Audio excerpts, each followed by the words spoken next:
smoothly. Thank you, CEiKA. These things are awesome.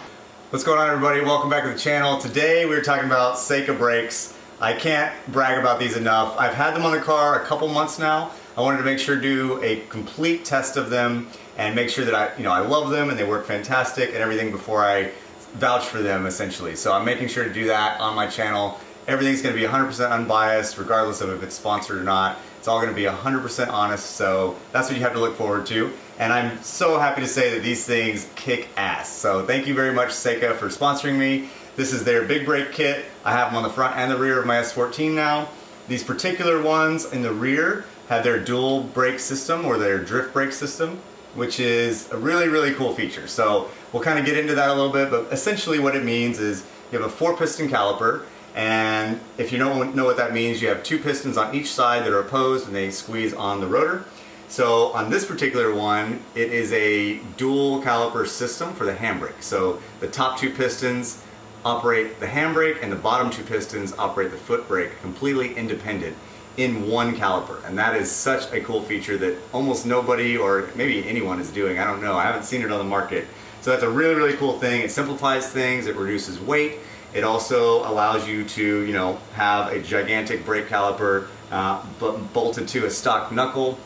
So all of these things are good things, and it works perfectly. So this video is just kind of revealing that, thanking CEiKA for sponsoring me, but also showing you guys how to install it. So if you are curious about that, we're going to show you exactly what I did to install this.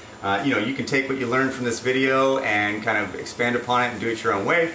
This is how I did it. It's not necessarily the best way or the only way, it's just the way that I chose to do it. Alright, so I am building a bracket. This is going to be for my CEiKA brakes that I'm now installing, which I'm really excited about. They include these factory style brake lines. So they have this little nut, and you can bolt it to the stock brake line bracket, and then it's got a banjo, and that goes into the caliper just like any quality brake system. However, because I'm running the dual purpose rear caliper, which means one set of the pistons is the foot brake and one set is the handbrake, I'm now going to have 2 brake lines running to it.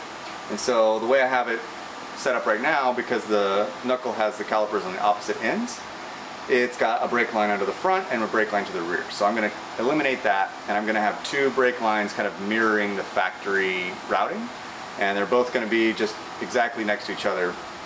So what I'm doing is I'm building a kind of mock bracket that's just like the OEM one that I'm going to put right next to it, and that's going to be where I put the secondary brake line to hold it. Perfect. And then I'm just going to cut along these lines, and that'll be the bracket that I can weld onto the chassis.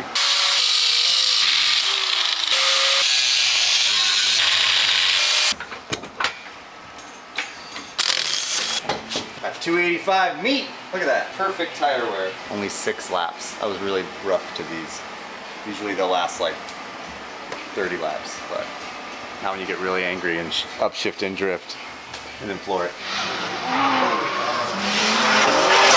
So this is our old setup, dual Z32 calipers. They're off the 300ZX. So you can see this is the factory line. Nice little bracket right here. And this is the factory style brake line that goes to the caliper. So it's got a little retaining clip. You can see that it's mounted to the chassis with this hard line here. Well, this is the other one that I built using some factory parts, but basically I put this little adapter block here, I ran this loop line, and then I put just a little Adele clamp. You can see back here. Nothing that great, honestly. It's not my best work, I'll be honest, but it works. And then this is the brake line here. It does clear and everything just fine, but now what's going to happen is the brake caliper is going to be up front only. So I don't need any of that stuff back there, so it's going to simplify things, and I can eliminate basically all of that. So now I just need to start taking all this apart.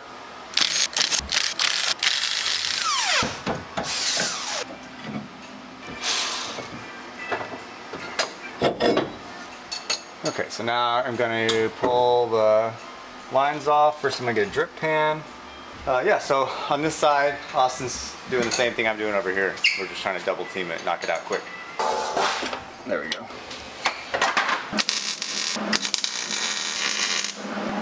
Good to go. Send it. Just slide on your fittings before you flare it. Such a thing that happens on everyone who's building these for the first time. You forget to put this on, you flare it, and then you're like, oh crap, now I have to cut it off and start over. Put a little dab of grease or some sort of lubricant on there, and you should be able to do this part by hand. This shouldn't take any tools or anything. Nice, smooth, even flare all the way around. So now, 100% every time, make sure you clean this brake line out. So squirt a little brake cleaner in there, hit it with some air, both directions, make sure it's completely clean before you install it. Put some glue on these threads, clean it out if you have to. And I like to go ahead and run the nut on it while it's still wet, so you can kind of get the threads of the nut ready to go as well. That way you know it's all worked in there. Now I'm gonna go ahead and put these nice caps that they ship with back. So that's gonna be the one that I feed through here. So I'll put that on. That was way harder than it should have been. Okay, so it's at this point you want to make sure this is oriented how you want it. I want the 45 or maybe even 30 to be bent out like that towards the chassis. So this is exactly how I want it. Okay, that's tight. Now is when I can, get this line over. So I have to kind of think about how to bend it. Okay, so I need to put a little bit more of a upward. Take a little slack out. Make sure you clean this all off as best you can. And this does need to go on straight, so it doesn't look like it's wanting to. Always try and get it started by hand to make sure that you're not cross-threading it before you put a tool on it. Okay, so once you get it tight, remember to cross over to a line wrench, and then make sure you're holding the line itself. You don't have to go too tight on this. It's a fairly soft metal. There you go, one down. So now I'll put the other CEiKA line in place of the stock one. The nut goes on top.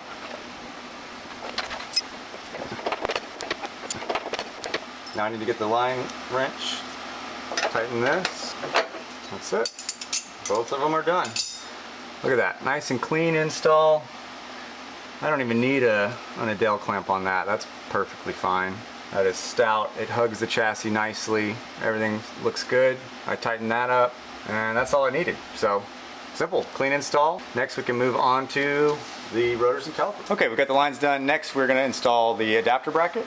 So this is gonna be where they can adapt their 4-piston caliper, 6-piston caliper, whatever caliper you got from them to whatever chassis. This is gonna be right here. So there's the part number for this one. It's gonna be dependent on your application. Everyone's gonna have a little bit different setup. So next I wanna talk about these right here. These are shims, and this is really nice that they include these. These really thin, machined, precise shims are hard to find locally, and it's not something you may have laying around.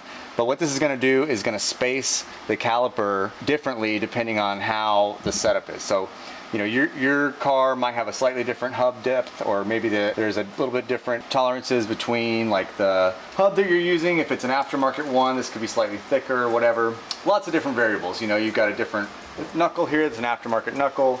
Lots of different things could happen here. So what we want to do is try and get that caliper spaced perfectly in between where the rotor is going to go, so that there's the least amount of drag and it's not rubbing on anything. I'm going to start with 2. They give you 8 shims, so 4 per bolt.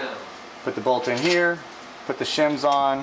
Real quick, I just wanted to show that I had actually installed these brackets incorrectly. I put them on the back side of the knuckle like this, and I had a small issue with them, so Cedric was very kind and told me, "Up, just got to put them on the other side." So I'll just do it, flip them, put them like this. The spacing is almost identical, but it's not. It's close, but it's off by a couple millimeters.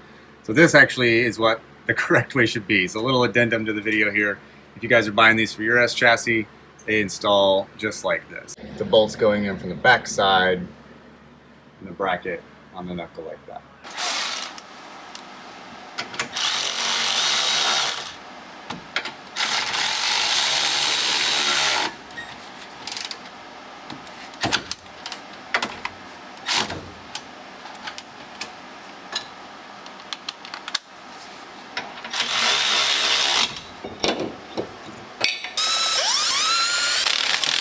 Again, double check Right caliper on the right side. The bleeder valves need to be up in the upward position.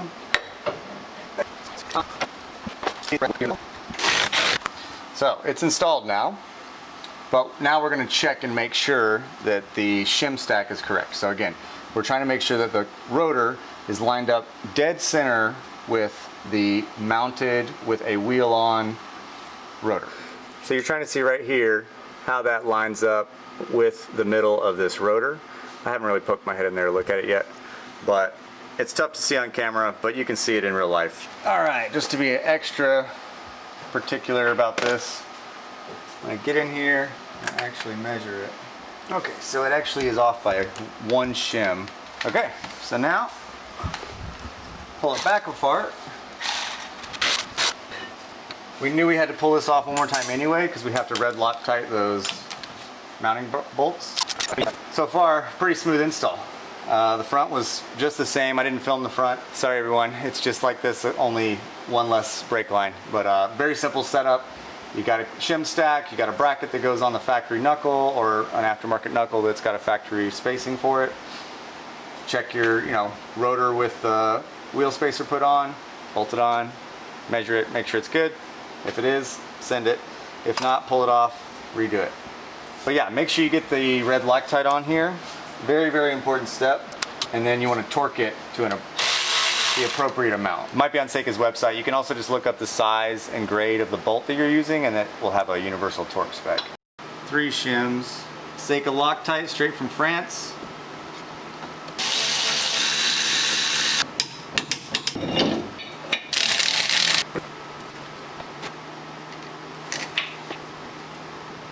Ooh, those look so good.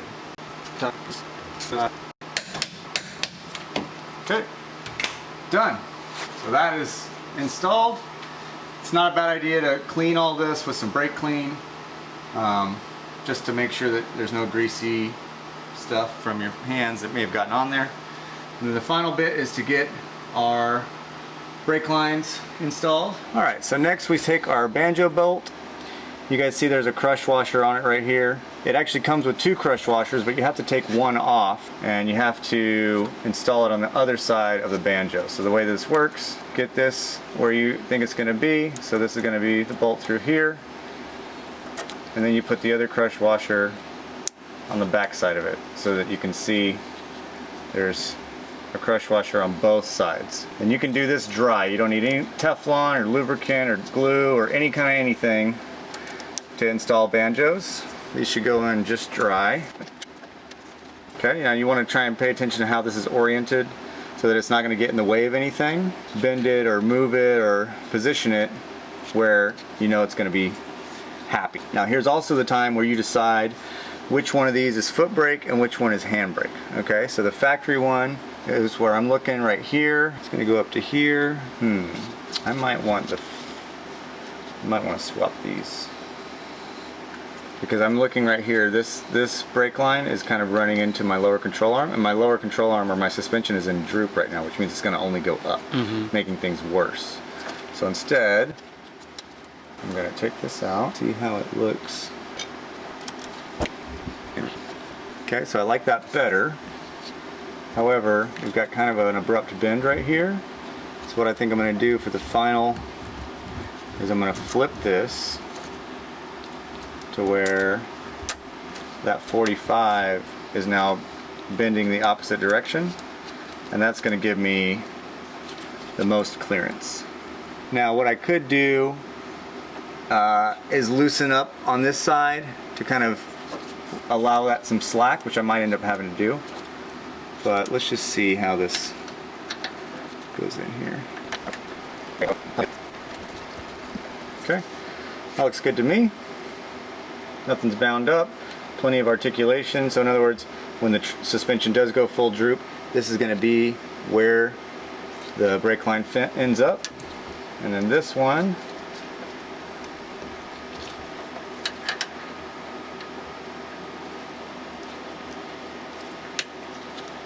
yeah, that's going to work just fine like that. So just going to do it like that. Okay, those are done. So I'm going to zip tie them together so that they move in unison. That's in there, that's tight, that's tight, that's tight. These two are tight and torqued. Caliper is right in the middle. Looks good. All right, so we're finished. All done. One thing I forgot to talk about was this little guy. This is just a brake line bracket. They give you this. This is really nice. It grabs onto that little rubber donut thing you saw on there, and then this just is a universal hole that you can bolt onto anything. I don't end up needing these on my setup, but it's really nice that they include them. I did use these up front. They bolted right onto the BC coilovers, right where the factory one would, and they work fantastic. So just one more added nice little thing that they do. They give you the full package. You don't really have to fabricate or build or have any kind of fancy tools or anything. You just get to bolt it on and go. Now with a dual caliper setup, depending on what lines you have, obviously you might need a little bit of fabrication there, but in terms of just, you know, a brake upgrade, these are right out of the box, ready to bolt on. Success, everything went smoothly. Thank you, CEiKA. These things are awesome, very easy to use, worked right out of the box. You guys included everything. It was really fantastic. Thank you for making a quality product. It looks beautiful, it's gigantic, it's gonna be awesome on the car. 18s will barely fit over it, which is fine. Keep in mind, guys, when you go to bleed it, you do have 2 bleeder screws. Remember, it's 2 completely independent systems now. So this pair will be the foot brake, this pair will be the handbrake, or vice versa, depending on how you round the lines. So keep that in mind when you're bleeding them. But it bleeds just like any other caliper. Pop the little nipple and then crack it open, put a bleeder bottle on it if you got one, and have a friend pump the pedal or use a vacuum bleeder, whatever you do. And yeah, works great. So I'm gonna kind of button things up here. I'm gonna finish the other side. I'm not gonna film that because there's no need. It's just the same exact process as this. And yeah, get it bled, go test it out, give it a rip, see how you like it. That's sick. Look at that thing.